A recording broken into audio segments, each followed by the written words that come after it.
Good morning, good afternoon, good evening. Thank you all of you for joining today's seminar. On behalf of Dr. Brian Goberts, Director General of the International Maize and Wheat Improvement Center, CIMMYT, I am glad to introduce Tania Casaya Rodriguez, Hub Manager of Mexican Highlands of the Integrated Development Program of CIMMYT. Tania will present the seminar entitled Comparative Analysis of Landrace and Hybrid Maize Production Feasibility in the State of Mexico, a case study using the technique of panels and representative production units. Tania Casaya Rodriguez is an agronomy engineer graduated from the Earth University in Costa Rica with a master's degree in animal production science from the National Autonomous University of Mexico, UNAM. Currently, she is studying for a PhD degree at Chapingo University in Mexico. Casaya joins CIMMYT in 2013 as Hub Manager in Mexico's Highlands to lead a processes of innovation networks, transfer of sustainable technologies, and facilitate interinstitutional linkage for technical support and capacity building development of stakeholders in the state of Mexico, Puebla, Hidalgo, Tlaxcala, and Mexico City. Her work experience in NGOs and local government in Mexico and Nicaragua have allowed her to participate in projects on food security, organic agriculture, permaculture, food security, and waste management, among others. Currently, as part of the Hub Innovation Vision, she promotes the discussion of concepts such as scaling and social inclusion in the production systems. Tania, the floor is yours. Thank you, Isabel. Good morning, good evening, everyone. Hi. Thanks for joining the presentation. Just to be sure, you already see my presentation? Okay. Yes, we can see it. Okay, thank you. Thanks for joining. This morning, I will share with you this case study. It was made in collaboration with Chapingo this year. So I think it's a good idea to not only to share with you the information, but to get some feedback about this kind of exercise. So as Isabel mentioned, the title of my presentation is Comparative Analysis of Landrace and Hybrid Maize Production Feasibility in the State of Mexico. And this is a case study using the technique of the panels and representative production unit. So maize production is one of the most productive activities in Mexico. And also in many other parts of the world. It feeds more than 900 million people in countries with highest poverty rates, with sectors of the population living with less than $2 a day. And in American countries, the per capita consumption in maize reaches the 47 kilograms per year. It is almost 20% more than in Africa and almost 5 times higher than in Asia countries. Its production, maize production, is also the subject of a very large topics of discussions in terms of the technology use, the lag that some population have in accessing technologies, the competitive market, the importance that maize represent for some families that depends on it for their diet, and also how government and private sector and research institutions put their efforts on programs to improve the production. So talking about making a zoom in Mexico, the national maize production, you see the state of Mexico is the black line, occupy the 3rd place on surface, planted with maize, and also the 1st place in production after Jalisco, Guanajuato, and Michoacan, with an state average yield of 3.6 tons per hectare. Talking now, I will be focusing in the state of Mexico. Sotelo and colleagues give us this map of the potential zones for rainfed conditions for maize production in the state of Mexico. You can see that in the state of Mexico, we have the biggest area has the medium to very good potential for maize production, even if we have these big red spots that represent the urban zone. We have in Mexico, we know that the state of Mexico surround the Mexico City, so we have a very big metropolitan area, and also the Toluca Valley, the capital of the state, it's a very big population area. But also we have all these dark green areas that represent a very good potential for maize production. Talking about the native or the land races, we here in the state we have a very big variety of races. We have chalqueños, cónicos, bolita, ancho, and all more than 700 products from maize, and together with beans contribute 75% of the caloric intake in rural areas. And even it has a very different kind of consumptions or ways of consumptions, has tortillas, atole, tamales, and it gives us an idea that maize in all of its forms is part of the culture of Mexico, not only in the state of Mexico, but all the country. In this other graph, I want to show you the distribution of the area in hectares planted with maize last year, divided or showing by districts. Here in Mexico, is dividing 8 districts, productive districts, and 2 of these 8 districts, Atlacomulco and Toluca, occupy almost the 50% of the area, and also they have the highest yield production. So the objective of this case study was carried out from June to June this year in the municipality of Tlaxcala, that is right in the middle between Toluca and Atlacomulco municipalities. And the objective was to analyze the economic viability and production cost of representative production units in landrace and hybrid maize in Toluca and Tlacomulco area of the states of Mexico. The methodology we used was the estimation of production cost was made by the theoretical basis proposed by the American Association of Agricultural Economists, adjust to be applied in Mexico by Sagarnaga and colleagues in 2014. And the panel technique consists in bringing together a group of farmers, chosen by the same production system, the same technology level, the similar scale they have, with knowledge and information on technical parameters and production costs, and recognized as opinion leaders. So we had 8 landrace farmers and 5 hybrid farmers. Also, the methodology suggests that the groups must be not less than 5 farmers and not more to 11. So we choose 8 and 5, as you see in the picture.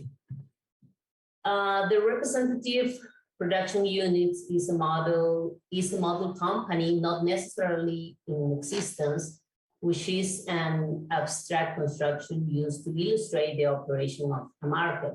So the farmers in this exercise, they model a company that represents not only their own system, but it's a common activity, and also the cost and the cost production is representative for an area. So the panels of producers are an adaptation of the Delphi technique, and this is part of what I will want to show you. I would like to establish three main concepts we use for this analysis. We did an cash flow analysis, that is the real sum of the money that company receives and pays for operating expenses in a specific period, and include all cash expenses in addition to payment of capital and interest in short terms. This is a short-term concept, nor larger than a year. And the continuity of the business depends on its ability to cover cash obligations. Then we have the financial cost.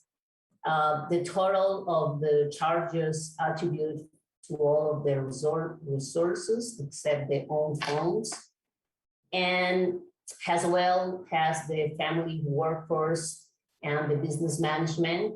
The financial cost considers all the concepts commonly accepted by the accounting system. So it is the familiar analysis we did for cost analysis. And finally, we have the economic cost analysis. It considers the remuneration of all inputs and product factors, cash expenses, fixed and variable depreciation, opportunity cost. This is a very important concept. That includes land, family labor, invest, capital, and business management. So the results that I'm going to show you, you'll see the comparison of these three concepts of cost analysis. Another important consideration is that I will use the term company to refer the maize production, mainly family owned. That is the common way to produce in this area of Toluca and Tlaxcala. So in this slide, I show you this is the structure, the general structure that the panel took. We had, it was sessions about 4 to 5 hours with farmers, and we collect general characteristics of the representative production units, technical and productive parameters, fixed costs, assets. You can see land value, extraordinary improvements, ordinary improvements. Then we have variable cost, the raw material and inputs, suppliers, labors, fuels, electrical, energy, etc.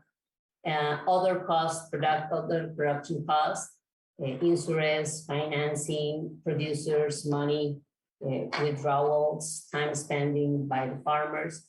And for example, in this land value, we talk, or they consensus the representative surface, the tenure, the cost, sale or rent, sale and rent, the cost of the land. Also in the fuel and the electrical energy, we took the percentage of the fuel cost destined to the production system. In workforce, we count the permanent contract, the temporary contract, the family members paid or not, the number of people, hour per day, days per year, cost of wages, regular or specialized.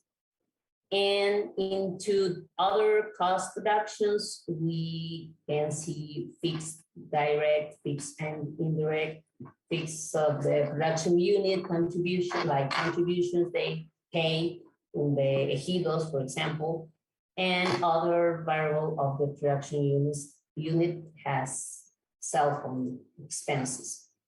And talking about the time spent by farmers, is the hours invested by the farmer calculated in wages per year. And it is divided by labor activities and also management activities. So first, I will show you the representative production units we describe, or the farmers describe. We work with landrace farmers and hybrid farmers. So in the middle of this slide, you will see the landrace farmers. This LR means landrace, and these representative units are commonly in Ixtlahuaca and Jocotitlan. Those are two municipalities between Toluca and Atlacomulco. This unit has 2 hectares in surface, and the tenure is ejidal.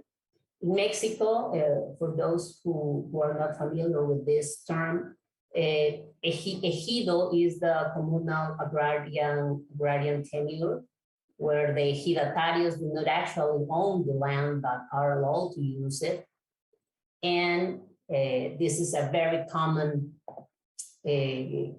agrarian tenure here in Mexico. So for these units is ejidal, the tenure.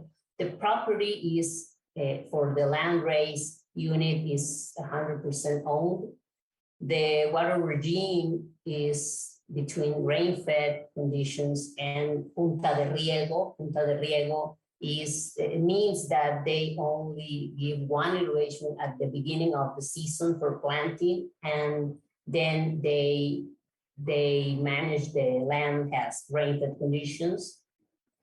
So you'll see also punta de riego or irrigation. I don't like to call it irrigation because we can understand that they have water availability. So, but it is not. It's just once at the very beginning of the season. Then the main production is in summer. The seed type is landrace, of course, because this is the unit representative. They plant different color landraces like white, blue, pink, and yellow. The technological level is semi-mechanized with a very high participation of the family labor. The harvest is manual. Here is the highest output for the family labor. The yield is 2.5 tons per hectare. And the products they get from this unit is grain, bales, corn cob wastes, and broken corn. The destination of the production is 80% self-consumption and 20% local trade. Now, I will talk about the representative production unit for the hybrid system. It is more extensive area. It took Toluca to Atlacomulco area. The characteristic is that they have 10 hectares in surface for this production. Also is a ejidal tenure. And the property is 30% owned and 70% rented. They produce in Punta de Riego, the hybrid system, only they don't put it into rain-fed conditions because of the cost and the need they have to have high yields. And the cycle or the production is also in summer. The hybrids they commonly use are Aspros and Asgrow, and the technological level is semi-mechanized. The harvest is mechanized. The yield is 6 tons per hectare, obtaining grain and bales, and 100% of this production is destined to trade and intermediates. So even, the landrace production in this division the farmers indicate that they produce in both rain-fed and irrigation or punta de riego conditions with no difference in management. However, for the purpose of this study, we analyze each water regime separately to identify variation in the viability of the production. So the results are presented as follows. We have two landrace representative units, one to rain-fed conditions, another to punta de riego, and the third one is hybrid system with punta de riego. Okay, well, I will show you just some graphs, very resume. Of course, I have the information, the tables. If someone of you would like to see how the numbers goes out, it's available. So talking about the income, we can see that, remember, LR is land raised in rain-fed conditions. We saw the cash flow, that is the cash expenses, financial cost analysis, and also the economic cost is the gray one. Talking about the income, the economic cost is higher in the two land raised systems or representative units, because in economic cost analysis, we count the self-consumption as an income. We transform, or we put the price, the market price in that moment, and it assume, or it get more income in the economic analysis. In the hybrid production, they have higher incomes because they have also, of course, higher yields. But when we analyze the economic cost analysis, we don't have here any consumption, so it's a little bit less. Also, another consideration is that the monetary transfer of government programs is considered into the cash flow and financial cost, not in the economic cost. So that's why I say if you would like to see in detail, I can show you the information itself. Well, the representative production unit of land-raised maize have diversified income structure because they have different races and also the local market that consumes all these products. In Punta de Riego, the system facilitates uniformity in plant emergence and allows early planting to avoid low temperatures conditions between September and October. This is important in this, they have this a little bit higher, 2,000 pesos. This is expressed in pesos mexicanos, Mexican pesos. And also it is the reference price are summer 2020.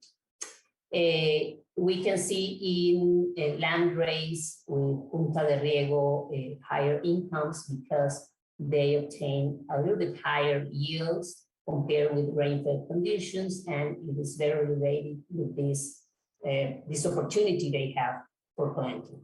The availability of Punta de Riego allows the sowing date a month and a half earlier compared with rain-fed conditions.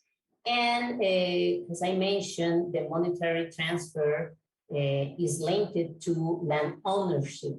For example, Producción para el Bienestar, that is one of the programs here in Mexico, where the farmers or the ejidatarios receive 1,600 pesos per hectare.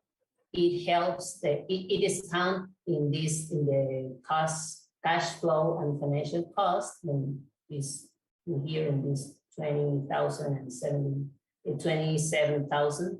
But In the case of the hybrid production, if we remember, they have a very high, 70% of these 10 hectares are rented. So if the farmer, the hybrid farmer, receive the monetary transfer, it is only in the 30% of their production company or total production system. Another issue is that self-consumption represents, in this case, 10% of the incomes for landrace units in the economic analysis. Then I will talk about the production cost. Also is presenting the same. The blue lines are cash flows, the orange ones financial cost, and the gray ones economic cost. Also represent in Mexican pesos.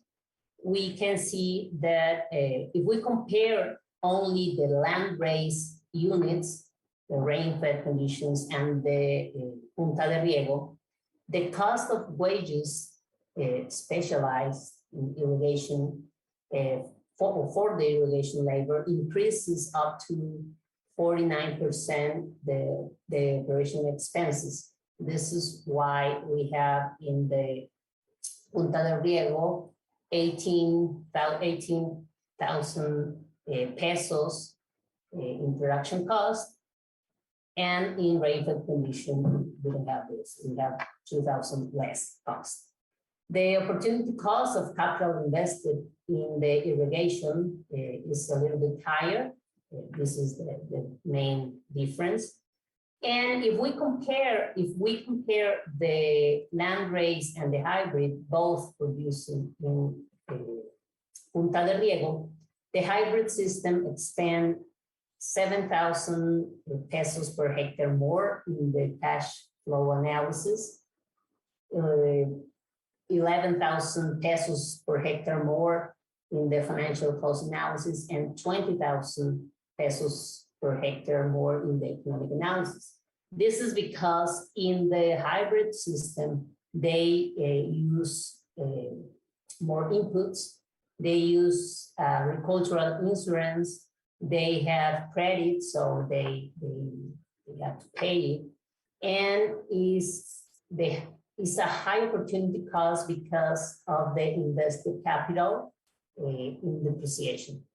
The hybrid production is mechanized. They have tractors and implements, so the depreciation of this activity is higher.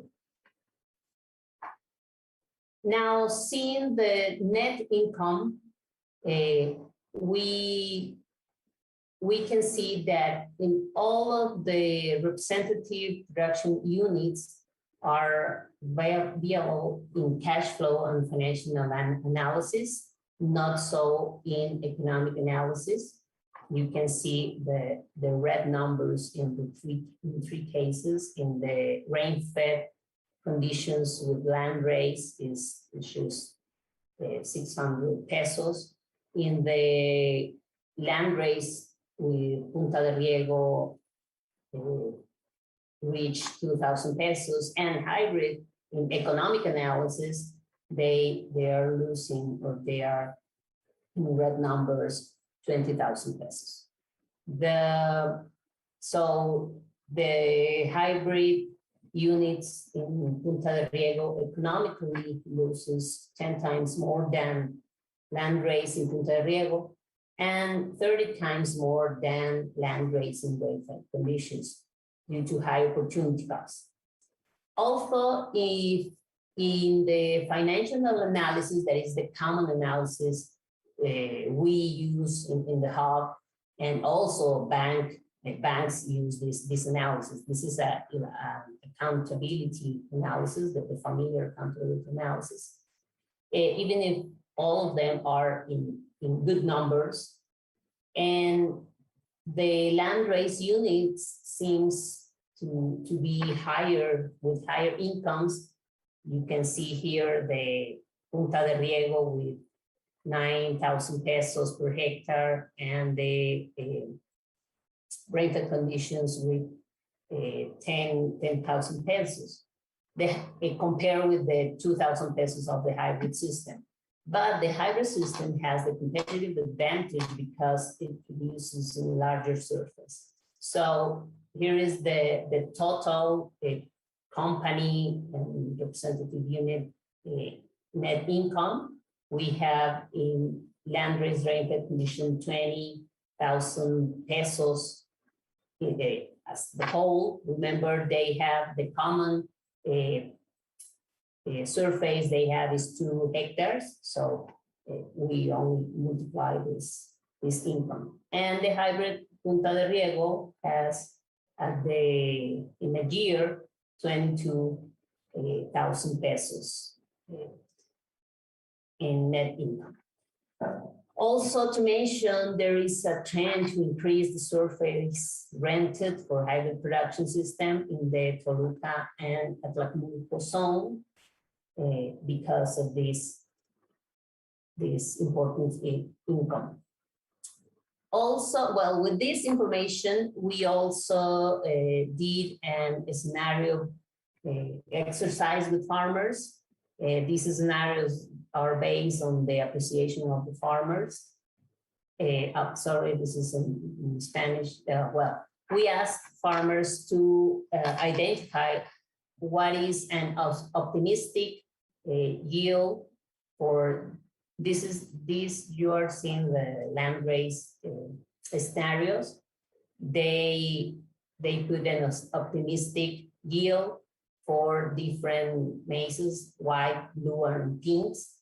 They are the most important that area. Then the probable yield and a pessimistic one. So if we use this information about the cash flow and financial and economic analysis, now seen as pesos per kilogram of maize, we can see in rain-fed conditions, they have, if they have the probable yield that is 3.5 tons per hectares, they can sell it at 4.6 pesos per kilogram. The price in the area for this kind of maize, white maize, is about 5 pesos. So this is why they, in the analysis, the financial and cash flow analysis, they have green numbers.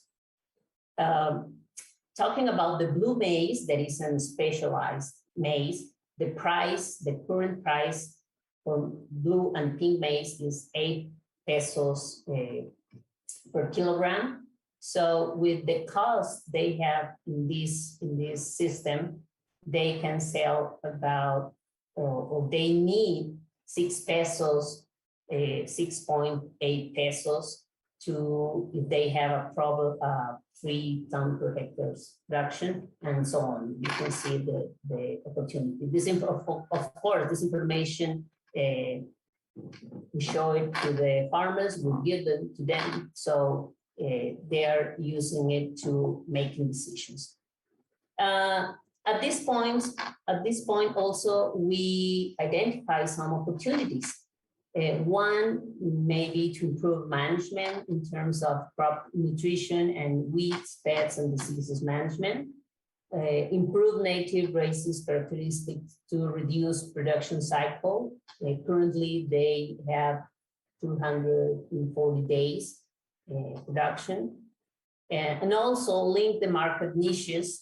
There is evidence in the zone for forward maize that pay up to 15 pesos per hectare. So you can see in the optimistic and probable cost analysis, if they can sell to 13 pesos, they are getting the economic cost. They are paying their economic cost, so it is possible.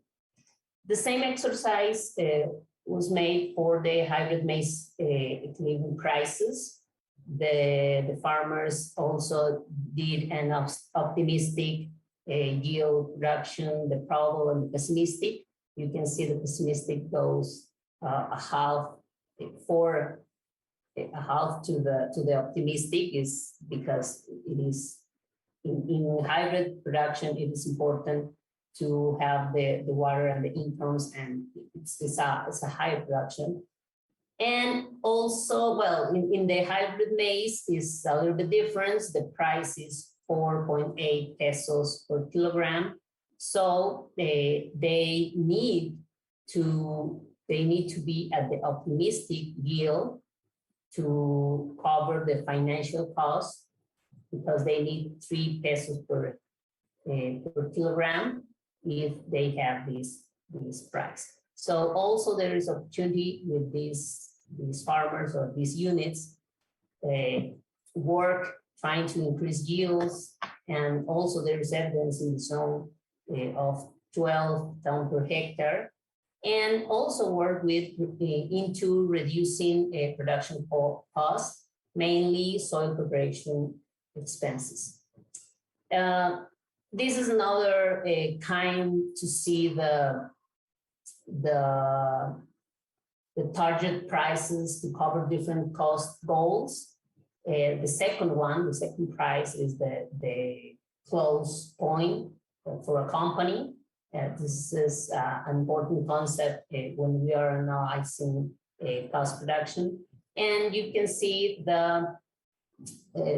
all of them are a little bit low from the market price. That's why they are financial and post flow available. But if they want to cover the economic cost analysis, for example, the landrace in rain-fed conditions, they need to be selling more than 11 pesos per kilogram. So this information,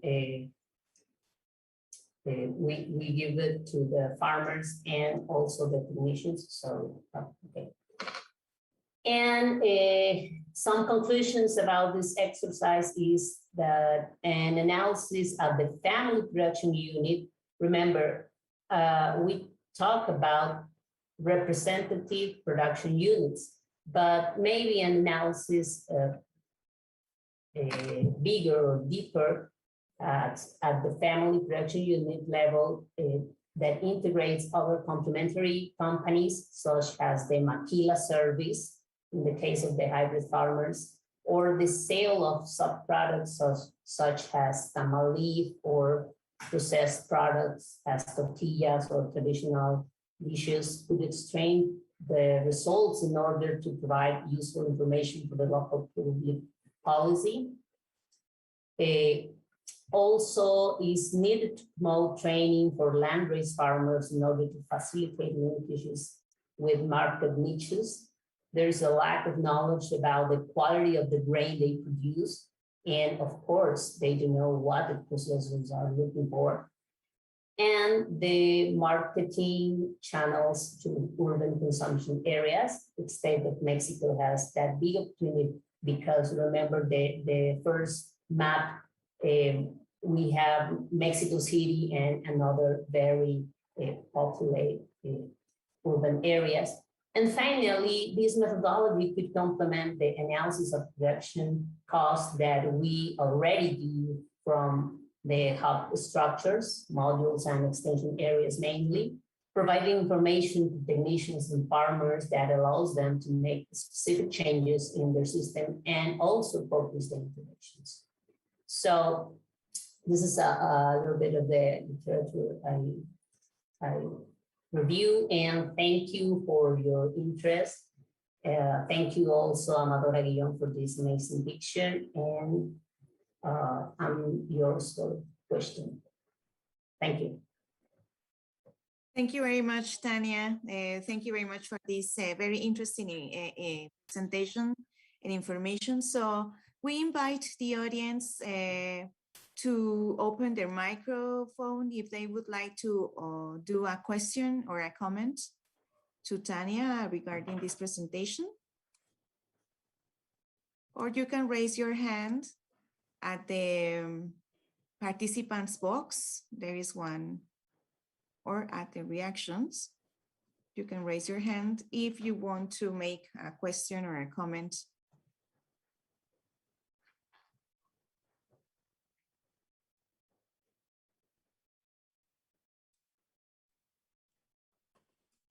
Yes, Tania. Hi, Tania. Okay.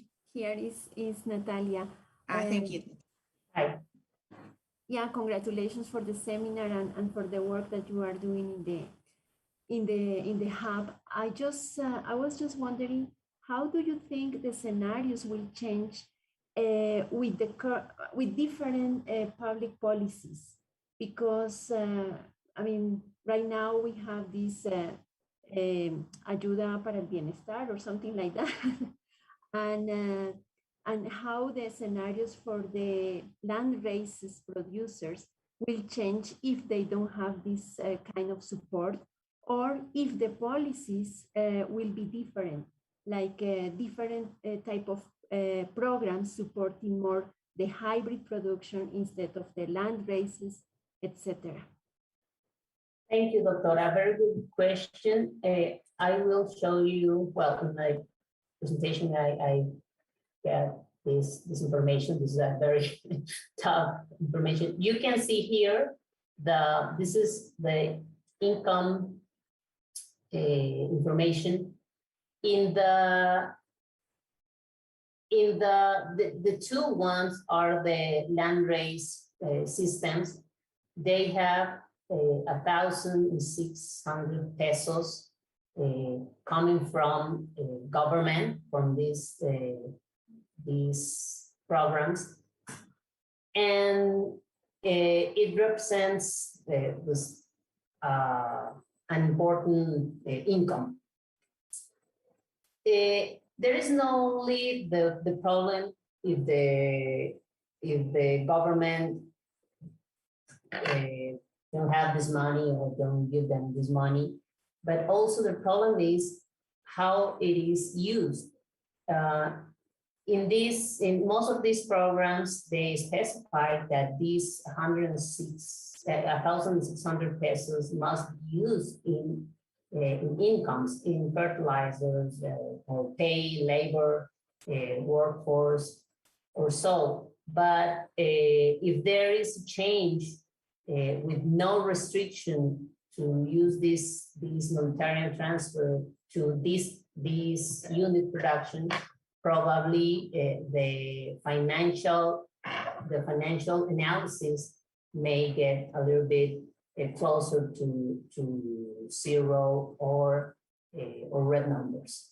In the economic analysis, we don't count this transfer, but we count the output consumption as income. But yes, I think it is an important point to analyze how the transfer from government makes dependent the farmers, because they are very small farmers. They are 2-hectare farmers in this area. And I didn't mention the rent in that area for rainfed conditions plots. It's at least 900 pesos. Is very cheap, but the irrigation area goes to 1,300 pesos, the rent. So I don't know if the landrace farmers may get more area to produce more if they don't have this kind of income. And I think it's a very good observation, and I think we must be talking this kind of issues with the government or the local policy actors.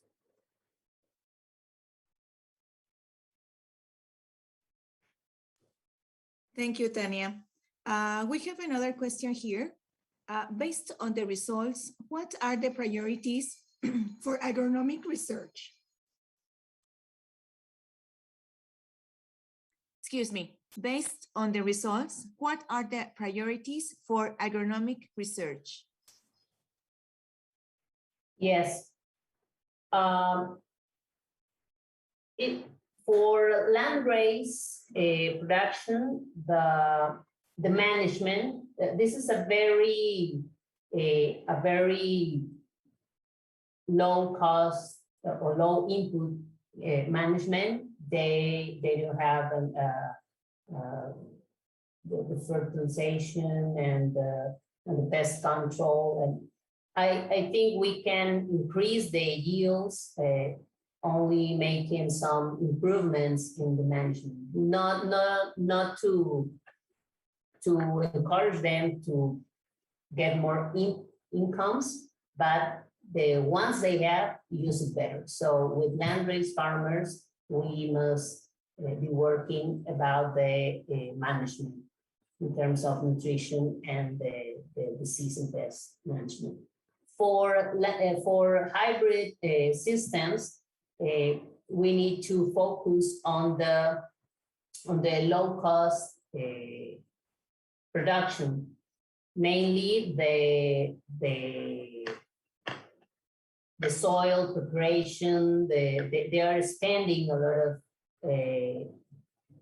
cost. They are spending a lot of fuel in the preparation. Those are the main activities we can start working with them, or we are working with them. So probably we can see if we did the same exercise, maybe next year or in 2 years before, maybe we can see some movements in the financial and economic cost analysis. Thank you, Tania. Here we have another comment. Why not compare hybrids against land races in rainfed areas? Because there is no a representative kind of production. In the Toluca, Tlacomulco area, the hybrids only, or the farmers indicate that the representative unit for hybrid production is on Punta de Riego.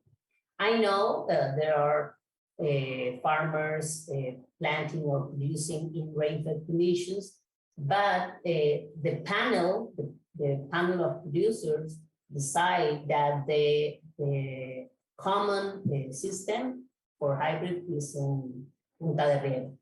They also mentioned, for example, that put these materials as raw materials and as pros is not a business if they put it into rainfed conditions and if they are planting less than 10 hectares. It's the information they decide to describe.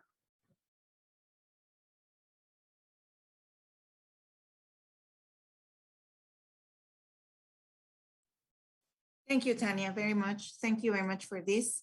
Here we have one more comment. Thank you, very timely work. How do you see the future of land race against hybrid production and these small scale farmers?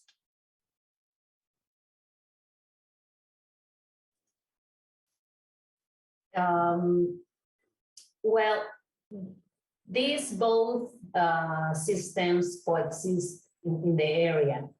There is a relationship between them.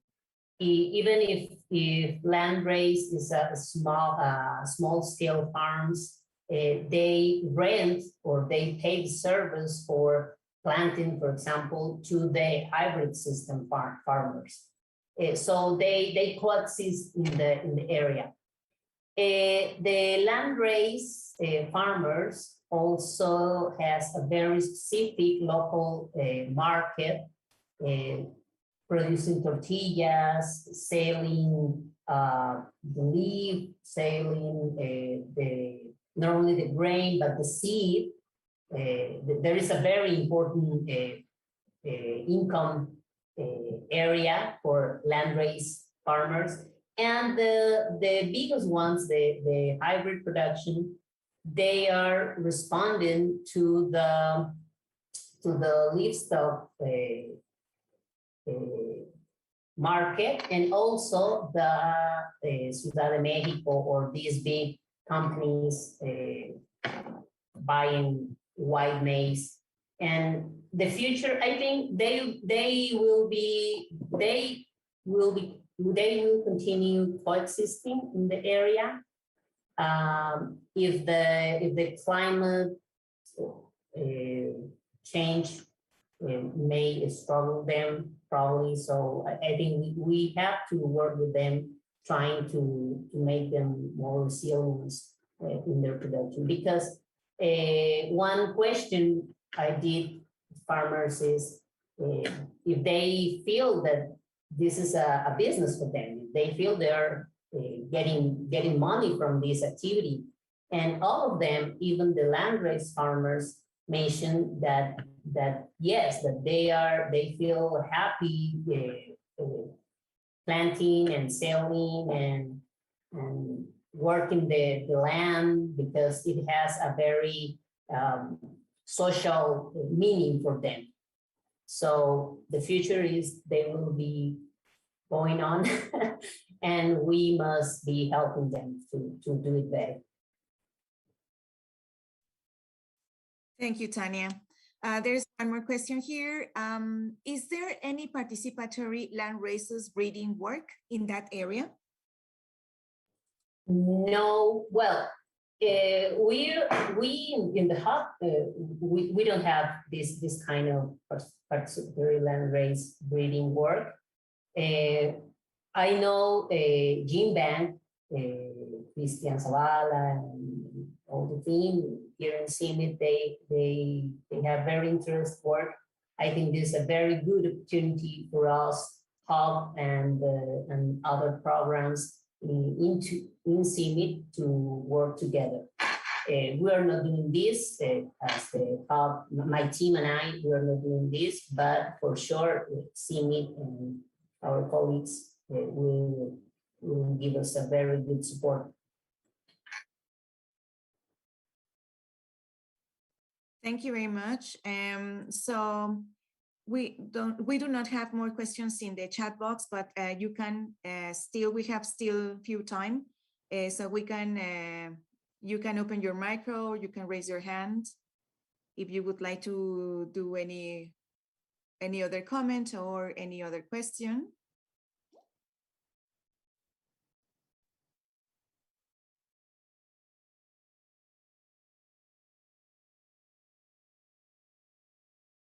Okay, I don't see any hand raised. Okay, Tania, would you like to give us a final message, please, before concluding this presentation? Well, just thank you. This is just one exercise. For sure, we can improve this kind of interaction with farmers, and I hope Seb colleagues and Doctora Natalia, Gene Bank, I think we as CIMMYT may do a much better work to give farmers and clinicians this kind of information to decide better, and also to put this kind of discussions into the table of the public policy actors. So thank you for listening. If you have any suggestion, or if you would like to talk a little bit more about this kind of exercise, I'm here in Texcoco, and you know my email probably, so it will be very welcome. Thank you. Thank you very much, Tania. So I would like to thank, on behalf of Dr. Branco Bartz, the CIMMYT Director General, I would like to thank Tania Casaya, Hub Manager of Mexican Highlands of the Integrated Development Program, who presented this seminar, Comparative Analysis of Landrace and Hybrid Maize Production, Feasibility in the State of Mexico, a case study using the technical panels and representative production units. Remember that this seminar and previous seminars are uploaded at the CIMMYT webcast for further dissemination and views in the future. So stay safe And thank you, sir. Thank you very much. Thank you, Tania. Thank you. Have a nice day. Mhm.